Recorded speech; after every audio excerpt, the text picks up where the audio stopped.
আমরা কোনো বিদেশি নাগরিককে বাংলাদেশে নির্বাচন করতে দেব না।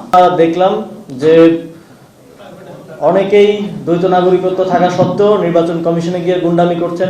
নির্বাচন কমিশনে এক একজন 200-300 লোকজন নিয়ে যাচ্ছেন এবং লয়ারদের সংখ্যা বাড়িয়ে শত শত লয়ারদেরকে নিয়ে যাচ্ছেন নির্বাচন কমিশনের উপর চাপ প্রয়োগ করার জন্য। এবং আমরা দেখতে পাই যে নির্বাচন কমিশনও নানা ধরনের ইন্টারপ্রিটেশন, নানা ধরনের ফাঁক ফোকর দিয়ে তাদেরকে বৈধতা দানের এক ধরনের নির্বাচন কমিশনেরও আমরা প্রবণতা দেখতে পেয়েছি, যেটা আমাদের দেশের জন্য, আমাদের দেশের সংবিধানের জন্য, নির্বাচন ব্যবস্থার জন্য এবং সর্বোপরি গণতন্ত্রের জন্য অশনি সংকেত। আমরা এটা স্পেসিফিকলি দেখতে পাচ্ছি বিএনপির প্রার্থীদের পক্ষ থেকে।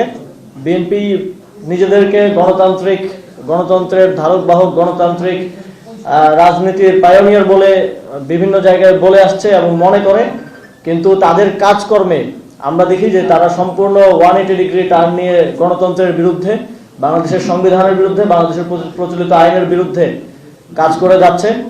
এবং তাদের যে লুটেরা শ্রেণীরা এই নির্বাচনে অংশগ্রহণ করছে, যারা এই দেশটাকে বিভিন্ন সময়ে বিভিন্নভাবে লুট করে বিদেশে নাগরিকত্ব নিয়েছে, বিদেশে বাড়িঘর করেছে, বিদেশে সম্পত্তির পাহাড় করেছে, এবং এখন আবার যখন গণতন্ত্রের সময় এসেছে, যখন নির্বাচনের সময় এসেছে, আবারও জনপ্রতিনিধি হওয়ার জন্য দেশে এসে সেই দ্বৈত নাগরিকত্ব সহই নির্বাচনে অংশগ্রহণ করার পায়তারা করছে। আপনারা যদি জনপ্রতিনিধি হতে চান তাহলে প্রকৃত অর্থে প্রথমে বাংলাদেশের এককভাবে বাংলাদেশের নাগরিক হন। আমরা কোনো বিদেশি নাগরিককে বাংলাদেশে নির্বাচন করতে দেব না। আমরা কোনোভাবেই, যদি নির্বাচন কমিশন এই ক্ষেত্রে সংবিধান লঙ্ঘন করার কিংবা কোনো ধরনের ইন্টারপ্রিটেশন দেওয়ার কিংবা কোনো ফাঁকফোকরের মধ্য দিয়ে তাদেরকে এখতিয়ার বহির্ভূতভাবে তাদের প্রার্থিতা বৈধ করার কোনো চেষ্টা করে, তাহলে আমরা একই সাথে আইনি লড়াই লড়বো এবং একই সাথে রাজপথেও নামবো। আমরা এই নির্বাচন কমিশনকে সর্বোচ্চ সহযোগিতা করে আসছে প্রথম দিন থেকে, এবং আমরা বিভিন্ন জায়গায় তাদের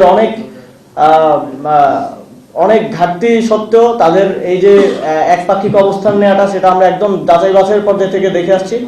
তারপরেও আমরা চেষ্টা করছি তাদেরকে সময় দেওয়ার, সুযোগ দেয় যাতে তারা এগুলো ঠিক করে নেয়।